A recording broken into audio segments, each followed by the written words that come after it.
Good evening. A 31-year-old Mosgiel man has spent the day fighting for his life in Dunedin Hospital after being stabbed in the heart outside a city hotel last night. The man was one of 3 hurt in a fight outside the Rugby Hotel. Police say it broke out after someone took exception to 2 women going into the hotel bar with the trio. Police are treating it as attempted murder and will have a big team working on the inquiry again tomorrow. Thanks to Captain Condom, World AIDS Day has already had a lot of publicity in Invercargill. It'll be celebrated this evening with a sausage sizzle in Wagner Place without the good captain. He is still banned. In Dunedin, the celebrations were a much more low-key affair. Kathy Graham reports. It's less than a decade since the Americans first alerted the world to the spectre of AIDS. In those few years, the Grim Reaper's taken a terrible toll. 1 million people are now estimated worldwide to have the disease for which there is still no cure. In New Zealand, the spread per head of populations kept up with world trends. 3 cases in 1984 had more than trebled to 11 the following year. By 1986 there were 19, a jump to 28, to 40, and this year so far 55, a total of 156. 67 have died. Relative geographic isolation has proved no protection whatsoever, and the infection rates in New Zealand are comparable to those in many European countries, for example. In New Zealand, homosexual and bisexual men remain the group most at risk. But there's also concern the disease could still take off among intravenous drug users. The message in Dunedin on World AIDS Day is to make sex and drug use safe. Free condoms were available, but there was little interest. Community's behaviour is what determines how far HIV will spread into that community. And if complacency sets in and the right conditions occur, then HIV will spread more widely. And if the message and the necessary changes in behaviour aren't maintained, then that's the danger. The frigate Southland arrived in Dunedin today en route to the Auckland Islands and Campbell Island.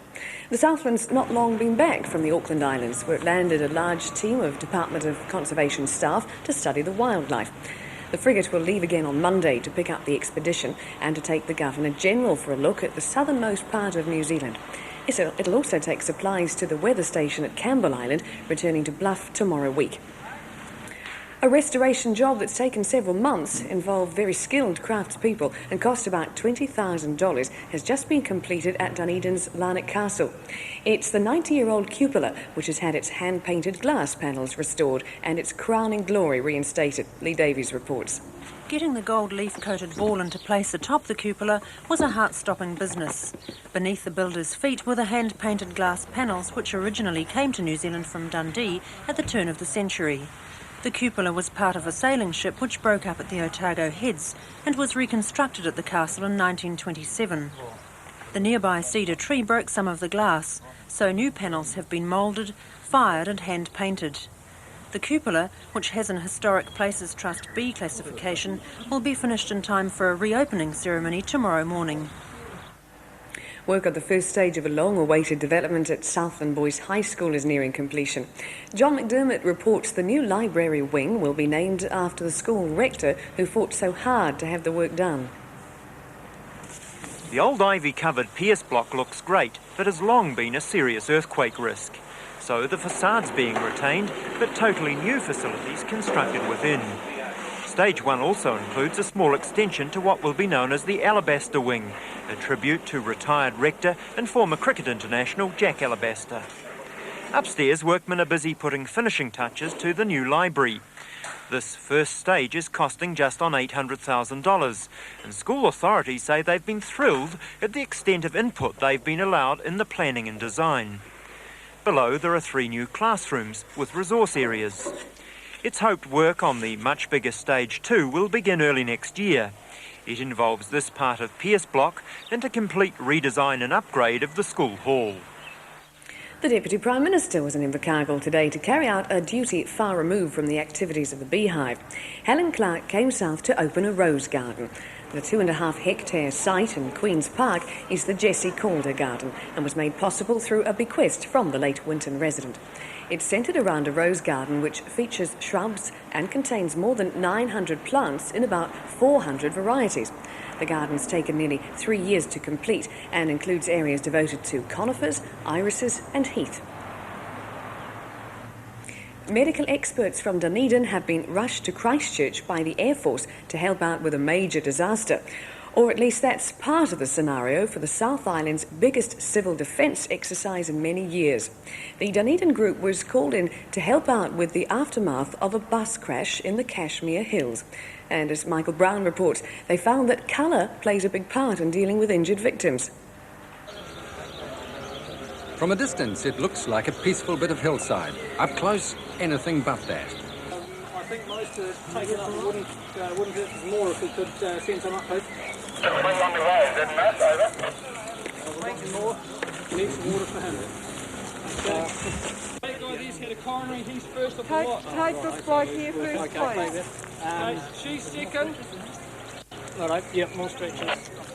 We get them up here, please. We have a number of people requiring stretchers. On the way, over. It's all right. What we're The going to do actors is... must continue their role unless specially designated people tell them to stop. The result is often so realistic that bystanders have been known to faint or vomit. Have we got a blanket here somewhere? Pony's cold. Pony, can we get one up here next? Make sure nothing falls around its face.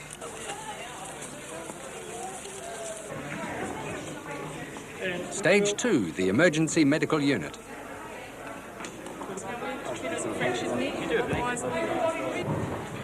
Aaron Tasker, serious burns to chest and arm. He's classified red, meaning urgent attention. More serious, and he might have been classified black and left in favour of someone with a better chance of survival. There's also yellow, needing urgent care but within 24 hours, and green, the walking wounded. What is your name? Ich heiße Jürgen Hollul. They're even prepared here for those who can't speak English.